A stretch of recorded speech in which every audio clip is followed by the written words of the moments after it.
بسم اللہ الرحمن الرحیم۔ عبداللہ بن دینار نے حضرت عبداللہ بن عمر رضی اللہ تعالیٰ عنہ سے روایت کیا ہے کہ رسول کریم صلی اللہ علیہ وسلم نے فرمایا، دیکھو بلال رات رہے میں اذان دیتے ہیں، اس لیے تم لوگ سحری کھا پی سکتے ہو جب تک ابن ام مکتوم اذان نہ دیں۔ صحیح بخاری حدیث نمبر 620۔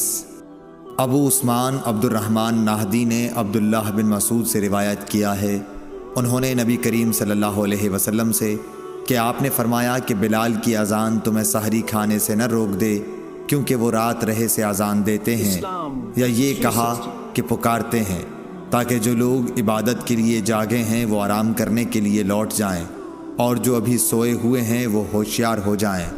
کوئی یہ نہ سمجھ بیٹھے کہ فجر یا صبح صادق ہو گئی، اور آپ نے اپنی انگلیوں کے اشارے سے طلوع صبح کی کیفیت بتائی۔ انگلیوں کو اوپر کی طرف اٹھایا اور پھر آہستہ سے انہیں نیچے لائے، اور پھر فرمایا کہ اس طرح فجر ہوتی ہے۔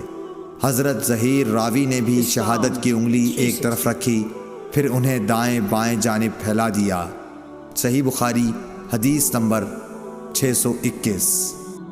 عبداللہ بن بریدہ نے عبداللہ بن مغفل مزنی سے روایت کیا ہے کہ رسول اللہ صلی اللہ علیہ وسلم نے 3 مرتبہ فرمایا کہ ہر 2 اذان و اقامت کے درمیان ایک نماز کا فصل دوسری نماز سے ہونا چاہیے۔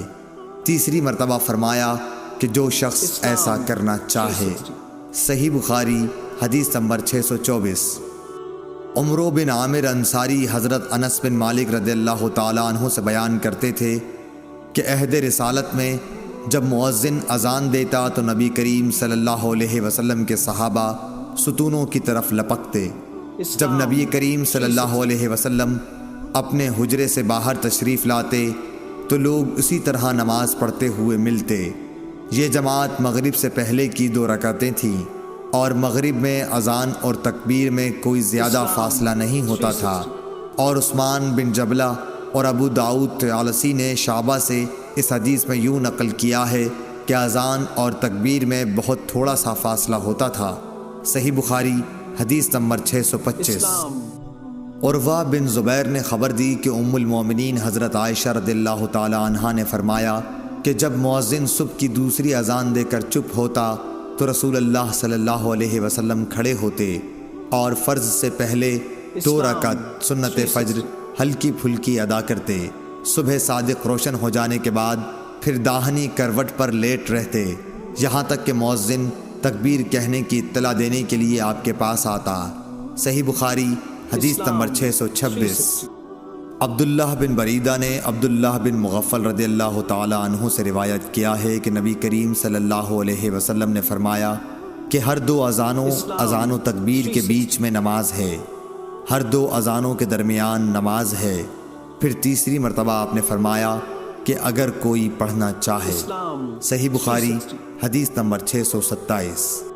معلی بن سعد اسد بصری نے بیان کیا، کہا ہم سے وہیب بن خالد نے ابو ایوب سے بیان کیا، انہوں نے ابو قلابہ سے مالک بن حویرث صحابی سے کہا کہ میں نبی صلی اللہ علیہ وسلم کی خدمت میں اپنی قوم بنی لیس کے چند آدمیوں کے ساتھ حاضر ہوا، اور میں نے آپ کی خدمت شریف میں 20 راتوں تک قیام کیا۔ آپ بڑے رحم دل اور ملنسار تھے۔ جب آپ نے ہمارے اپنے گھر پہنچنے کا شوق محسوس کر لیا تو فرمایا کہ اب تم جا سکتے ہو، وہاں جا کر اپنی قوم کو دین سکھاؤ اور سفر میں نماز پڑھتے رہنا۔ جب نماز کا وقت آ جائے تو تم میں سے ایک شخص اذان دے، اور جو تم میں سب سے بڑا ہو وہ امامت کرائے۔ صحیح بخاری حدیث نمبر 628۔ حضرت ابو ذر غفاری رضی اللہ تعالی عنہ سے روایت ہے، انہوں نے کہا کہ ہم نبی کریم صلی اللہ علیہ وسلم کے ساتھ ایک سفر میں تھے۔ مؤذن نے اذان دینی چاہی تو آپ نے فرمایا ٹھنڈا ہونے دے۔ پھر مؤذن نے اذان دینی چاہی تو آپ نے فرمایا کہ ٹھنڈا ہونے دے۔ پھر مؤذن نے اذان دینی چاہی تو آپ نے پھر یہی فرمایا کہ ٹھنڈا ہونے دے، یہاں تک کہ سایہ ٹیلوں کے برابر ہو گیا۔ نبی کریم صلی اللہ علیہ وسلم نے فرمایا کہ گرمی کی شدت دوزخ کی بھاپ سے پیدا ہوتی ہے۔ صحیح بخاری حدیث نمبر 629۔ مالک بن حویرث نے کہا کہ دو شخص نبی کریم صلی اللہ علیہ وسلم کی خدمت میں آئے، یہ کسی سفر میں جانے والے تھے۔ آپ نے ان سے فرمایا کہ دیکھو، جب تم سفر میں نکلو تو نماز کے وقت راستے میں اذان دینا، پھر اقامت کہنا، پھر جو شخص تم میں عمر میں بڑا ہو وہ نماز پڑھائے۔ صحیح بخاری حدیث نمبر 630۔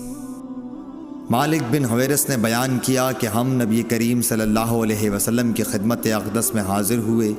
ہم سب ہم عمر اور نوجوان ہی تھے۔ آپ کی خدمت مبارک میں ہمارا 20 دن اور رات قیام رہا۔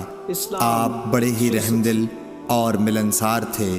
جب آپ نے دیکھا کہ ہمیں اپنے وطن واپس جانے کا شوق ہے تو آپ نے پوچھا کہ تم لوگ اپنے گھر کسے چھوڑ کر آئے ہو؟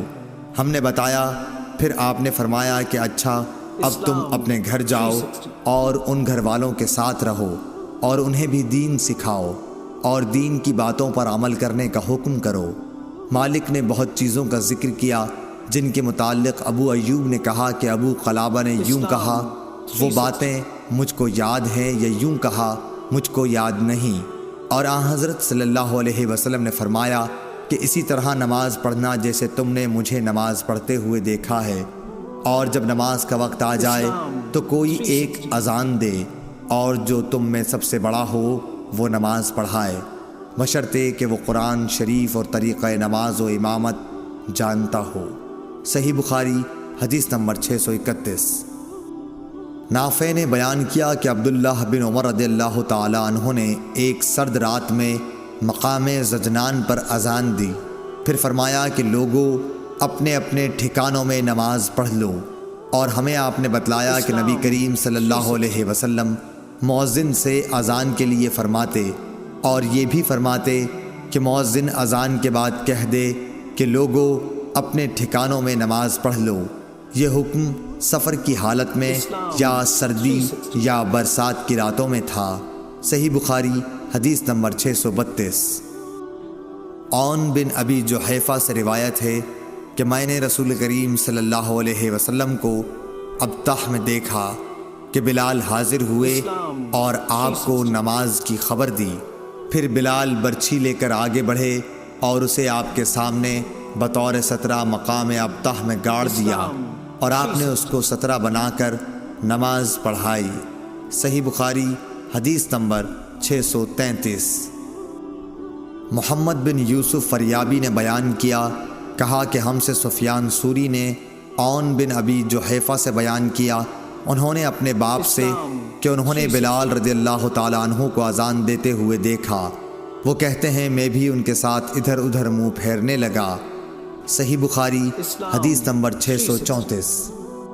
ابو قتادہ رضی اللہ تعالی عنہ نے کہا کہ ہم نبی کریم صلی اللہ علیہ وسلم کے ساتھ نماز میں تھے۔ آپ نے کچھ لوگوں کے چلنے پھرنے اور بولنے کی آواز سنی۔ نماز کے بعد آپ نے دریافت کیا کہ کیا قصہ ہے؟ لوگوں نے کہا کہ ہم نماز کے لیے جلدی کر رہے تھے۔ آپ نے فرمایا کہ ایسا نہ کرو، بلکہ جب تم نماز کے لیے آؤ تو وقار اور سکون کو ملحوظ رکھو۔ نماز کا جو حصہ پاؤ اسے پڑھو، اور جو رہ جائے اسے بعد میں پورا کر لو۔ صحیح بخاری حدیث نمبر 635۔ ابو ہریرہ رضی اللہ تعالی عنہ سے روایت ہے، انہوں نے نبی کریم صلی اللہ علیہ وسلم سے، دوسری سند اور ظاہری نے ابو سلمہ سے، انہوں نے ابو ہریرہ رضی اللہ تعالی عنہ سے، انہوں نے نبی کریم صلی اللہ علیہ وسلم سے، آپ نے فرمایا تم لوگ تکبیر کی آواز سن لو تو نماز کے لیے معمولی چال سے چل پڑو، سکون اور وقار کو بہرحال لازم پکڑے رکھو اور دوڑ کے مت آؤ۔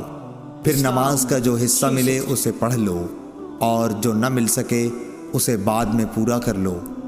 صحیح بخاری حدیث نمبر 636۔